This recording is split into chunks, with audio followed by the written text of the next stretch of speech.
কোন প্রকার বিপদ আপদ হলে আমরা ধৈর্য ধারণ করতে পারি না। ভাই সবরটা কখন করবেন? তাহলে আপনার মনের বিরুদ্ধে হবে, চাওয়ার বিরুদ্ধে হবে, আশা যা করছেন তার উল্টাটা হবে।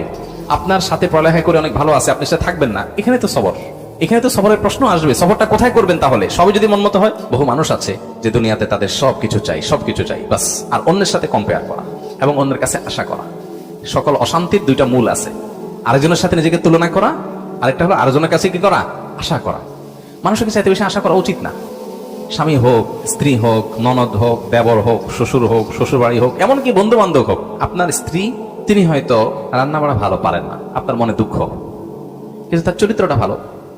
আরেকজনের বউ রান্নাটা মাশাআল্লাহ একের, কিন্তু চরিত্রটা 2 নম্বর। আপনার বউয়ের চরিত্রটাও ভালো, রান্নাটাও ভালো, হয়তো চেহারা ছবি ভালো না।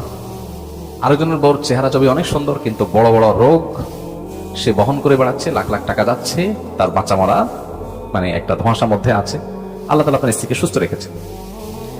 একইভাবে মেয়েরা যদি পুরুষদের দিকে তাকায় দেখেন, আমার স্বামীটা অমানুষ, সে একটা ফোন করে না, একটা মেসেজ দেয় না, একটা খোঁজ খবর নেয় না, আমি মনটা খারাপ করে বসে আছি। আরে ভাই, আপনার স্বামীটা নেশাখোর? কোনো নেশা করে না, আলহামদুলিল্লাহ করেন। অনেকের স্বামী নেশাখোর, স্বামী অনেক খোঁজ খবর নেয়, অনেক কেয়ারি, কিন্তু নেশাখোর। আবার অনেকের স্বামী সব দিক থেকে ভালো আছে, কিন্তু তার ক্যান্সার 4th স্টেজ হয়ে গেছে, যে কোনো মুহূর্তে মারা যাবে। আল্লাহ আপনার স্বামীকে সুস্থ রেখেছেন।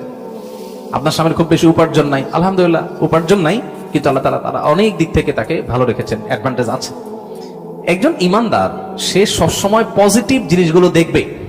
শেখ মোহাম্মদ মোতাউল্লিয়া শারবি, মিশরের একজন বড় স্কলার, কোরআন কারীমের একজন বড় মুফাসসির, আর একটা ছোট স্ট্যাটাসে তিনি লিখেছেন যে কারোর ঘর যদি চুরি হয়ে যায়, চুরি হয়ে চোরের সব নিয়ে যায়, সব বলতে যা যা নেওয়া গেছে, তারপরও সে ঘরে ঢুকে যদি দেখে যে খাটটা আছে, আলমারিটা আছে, আলমারির ভিতরে সব নিয়ে গেছে, আলমারিটা আছে, সে আল্লাহর কাছে শুকর আদায় করবে, যাক ভারী ভারী জিনিসগুলো নিতে পারে না, আল্লাহ শুকর, এগুলো চোরে নিতে পারে না। এগুলো যদি নিয়ে যেত আমি কি করতাম? যাক আলহামদুলিল্লাহ, চোরে নিচে দেখে কিছু গেছে, কিছু আছে, যদি আগুন লেগে পুড়ে যেত তাতে সব ছাই হয়ে যেত। আপনি বিপদে আলহামদুলিল্লাহ কেন বলবেন? তার সায়েন্সটা এখানে। আপনি বাইক অ্যাক্সিডেন্টে পড়ে গেছেন, দেখতেছেন ঠ্যাং একটা নাই, এটা আলাদা হয়ে গেছে, ওই অবস্থায় আপনি কিভাবে আলহামদুলিল্লাহ বলবেন? কিভাবে আপনি পরিতৃপ্ত থাকবেন, আল্লাহ শুকর আদায় করবেন? সায়েন্সটা কি? সায়েন্সটা হলো আপনি দেখবেন যে মাশাআল্লাহ আপনার আরেকটা পা ভালো আছে। এই একই অ্যাক্সিডেন্টে বহু লোকের 2 পা শেষ হয়ে গেছে, বহু লোকের জীবনটা শেষ হয়ে গেছে। আপনি যখন ওইটার দিকে তাকাবেন তখন বলবেন আলহামদুলিল্লাহ, ওর সাথে কম্পেয়ার করলে আল্লাহ আমাকে ভালো রেখেছে।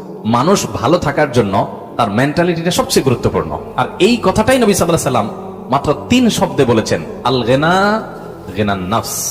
মানুষের মনের সচ্ছলতা, মনে থেকে যদি কেউ ধনী হয়, সে হলো আসল ধনী, সে হলো আসল সচ্ছল। কেউ যদি নিজেকে অভাবী মনে না করে, আর যদি অভাবী মনে করে, তাহলে কোটিপতি হওয়ার পরও সে ফকির। কারণ সে চিন্তা করবে আমার চেয়ে বড় কোটিপতি আরেকজন আছে, তাই আমার তো নাই। আমি সবসময় চিন্তা করবো আমার চাইতে খারাপ কত মানুষ আছে, আলহামদুলিল্লাহ অনেক ভালো আছে, আমার ভিতরে কোনো দুঃখ নেই। তো এই জন্য এই বিষয়গুলো